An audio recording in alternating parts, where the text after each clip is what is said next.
It's March the 25th, 2022 at 12:12 p.m. here in Tacoma, Washington. This is the One Heareth Project's DiaryCast number 32, entitled Yod, the Finger of God.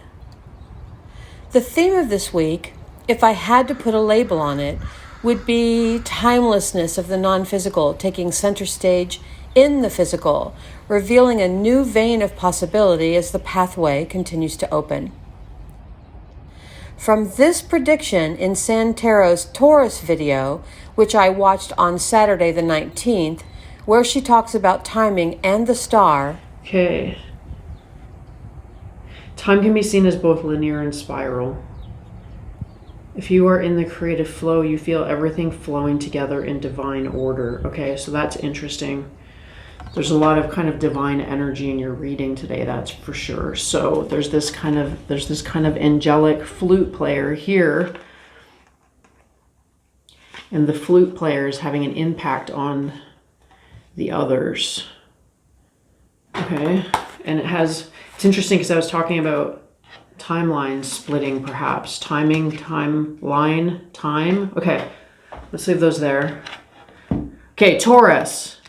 We're beginning your reading with the star energy, and it was looking to me a little bit like, kind of like a lightning strike in a sense, but it's like some sort of cosmic energy, cosmic something that's witnessed, maybe like a lightning storm or northern lights, some kind of a light in the sky in a sense, is connecting with you, is touching you somehow. So to me, that talks about personally, you will have a personal experience with this phenomenon in that, you will be in the prime location, you will be outdoors, you will be witnessing this event, and it will touch you and impact you. You see what I mean? If not like literally, somehow the energy is connecting to you or is connected to you. Maybe that's what's being highlighted. It's almost like an umbilical cord type of an idea, right? It's like this giant.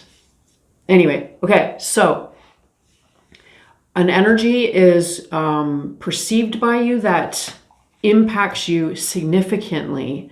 And this Night of Inspiration and the Fool coming next, it's talking about once this occurs, like an epiphany, like an enlightenment moment, a lot of movement changes from that point on. It's like a paradigm shift. Which actually came true on Thursday, the 24th, by means of a channeling session I was led to conduct for a Gemini friend yesterday morning, where the same star card held a key position in the message presented, and one where in the audio of that session I talked about clouds and floating in a sky of blue. To this unique event being confirmed this morning with a pop-up of a calendar reminder referencing a Gemini reading for March by Sasha Bonasin, where on the 25th, today, was offered the following. No, somebody who's very important to you, like a partner, boyfriend, girlfriend, or maybe even like a family member, or like maybe the best friend, but somebody who's so important to you, it's going to play a big role within the last 7 days in March as well. Conversation is going to bring so much out of everything. In fact, this is going to be completely unplanned. It's also going to happen out of the blue, baby. Conversation within the last 7 days in March. It's going to, like, my God, you're going to start talking about blue sky, and then you're going to end up talking about, like, oh my Lord, about, I don't know, like cars or something completely different. It's going to jump from one point to another point, and then something is going to come up. Very important conversation is going to happen with someone, but it's going to be unplanned because you're going to start talking about something completely different, and then the power of this conversation is just going to kind of expand to, oh my God, so many other things. This was only the beginning of a remarkable week. On Tuesday the 23rd, another calendar notification showed up and had to do with reviewing a video that I felt at the time was related to a court case I was involved in. And now that 3 months had passed since I had been made aware of a judgment rendered in such case, this video by Miriam Kramer for AQUARIUS, which she published on the 19th of December of 2021, mentioned Yod, also known as the Finger of God. So, coming in with the Ace of Swords in the upright, which is a good sign for me because we have some sort of truth that leads us to a different direction and therefore a different action, right? The truth, though, that's coming in is bringing with it a little bit of a storm. Just a tad bit of a storm. It is designed, though, to show up now. The presence of destiny and fate in the card. I don't know if you guys have ever studied the tarot, but in the Rider-Waite, these tiny little leaves that are falling down, they're called the Yod, Y-O-D. They're called the Finger of God. Okay, so when the Ace of Swords shows up with the Finger of God, the timing is perfect. And it was meant for now. This led to my researching the concept of Yod and the Finger of God, since I felt that what had occurred in the case was divinely orchestrated and timed. Amongst the various research was an article on Yod that contained a photographic representation of Michelangelo's The Creation of Adam.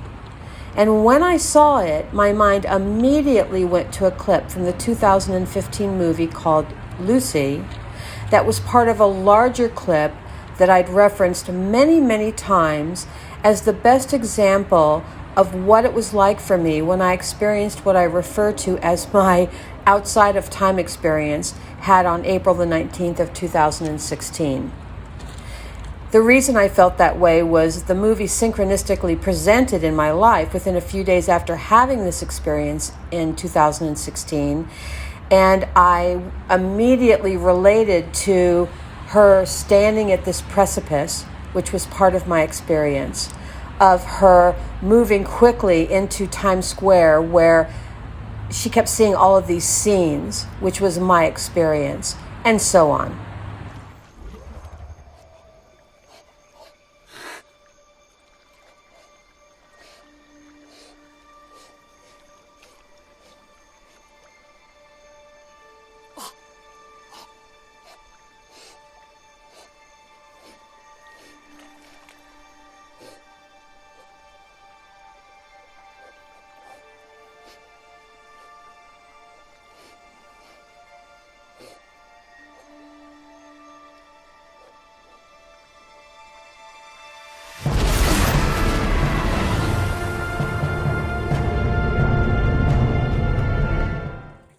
I highly recommend that you consider watching the full 7-minute clip from the movie Lucy, and you can find it, along with all the other links referenced in this DiaryCast, in the description section.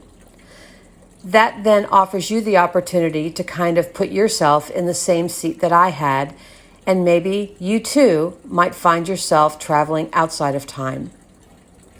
Now just imagine, these are only a sampling of the entirety of amazing experience that I had during this DiaryCast period. So what does that all mean to me? That my connection to divine intelligence that exists in this more of things is becoming primary, existing in the forefront of my human experience, with the normality that most consider reality fading into the background of yesterday. I love my life, and I am eager to discover what shows up next, and next, and next. And for this week, I will leave it there.